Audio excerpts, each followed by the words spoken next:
How will Batman come to terms with the loss of his oldest friend, as well as the revelation of who his true enemy might be? All this and more in the pages of Batman number 83. Let's hop on in together and find out what happens next, shall we? Alrighty then, so as we join the comic, Batman finally realizes that Alfred, his beloved butler, his surrogate father figure, his partner on his never-ending war on crime, has died at the hands of Thomas Wayne the Flashpoint Batman. And when I say shock, I really do mean shock. For the last couple issues, I thought Batman was being stupid when he thought that Alfred was still alive. Well, this issue actually kind of explains why he thought this wrong thing. You see, Batman and Alfred actually were in secret communique even during his exile. Now, don't ask how exactly they were able to do that when Bane had the city on lockdown and Thomas was watching him. They were just talking, okay? You see, because Alfred loved Bruce so very much, and because he knew full well he was never going to be able to escape Thomas, he lied to Batman and told him that he was going to escape even though he wasn't. Alfred had hoped that doing things this way would mean that Batman wouldn't blame himself for his death. You know, Alfred chose to die this way. So naturally, Batman turns around and spends the entirety of this issue blaming himself for what happened. And I mean, yeah, admittedly, it kind of is his fault, so it's nice to know Alfred died for pretty much nothing. Another annoying little Tom King bad habit starts to rear its head again in this issue, and that is where he devotes multiple pages in a row to reciting in its entirety some tangentially connected poem or piece of philosophy. In this case, it's a famous Henry Wadsworth Longfellow poem, no, really, that was the guy's real name, that Alfred had read to Thomas when they found out that Bruce was going to be born. And you know what? If Tom King can use this trick to pad a comic that would feel rather thin without it, then I am going to also use this poem to pad what would otherwise be a not that long review.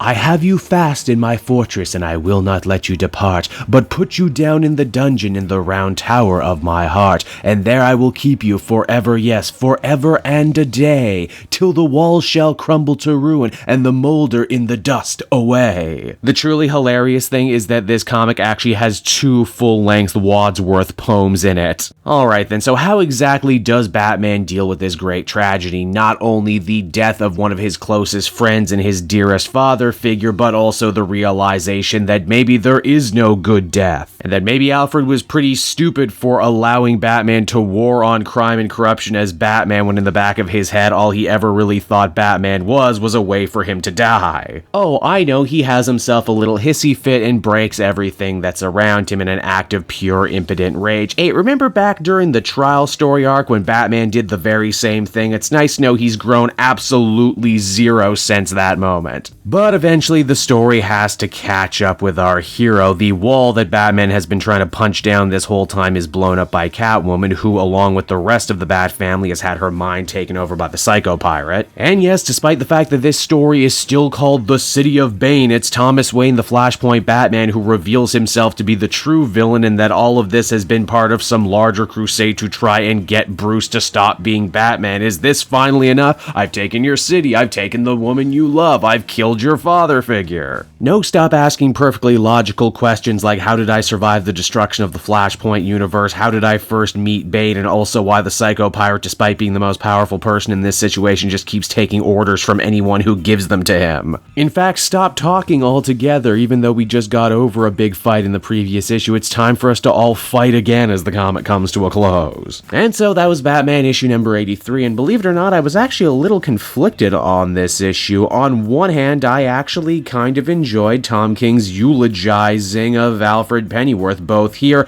and in his Batman annual, which told essentially the same story. Say what you want about Tom King's treatment of the Batman character, Lord knows I have for at least 83 videos, but I do genuinely feel that he has a certain love and affection for the supporting characters, and Alfred is no different. I truly did feel the love in Alfred's final words. It's just a little messed up that he had to die to get this amount of characterization in Tom King's series. Also, Alfred's whole theory that even invokes the classic speech from Golden Age Batman about warring on crime and how this is all like, you know, some sort of therapy for Bruce to get over his trauma and fight his demons really goes against what King told us very early on in this book, and that is that Batman is suicidal and this is just how he wants to die. Yeah, Alfred had the perfect, most idealized version of both Batman and Bruce in his head, and maybe that's supposed to make this all bittersweet and that much more tragic, but just to get here, we had to deal with so much much mind-rotting stupidity. And that's before we even get around to talking about new revelations like the story City of Bane supplanting Bane so Thomas Wayne can be the big villain now. Even though his motivations continue to be schizophrenic and poorly defined, but I mean, there's only 3 issues left, right? So how bad can it get? Overall, I feel comfortable giving this one a 5 out of 10. There's actually a few things I can point to and say that I enjoyed in this issue, which is a rarity.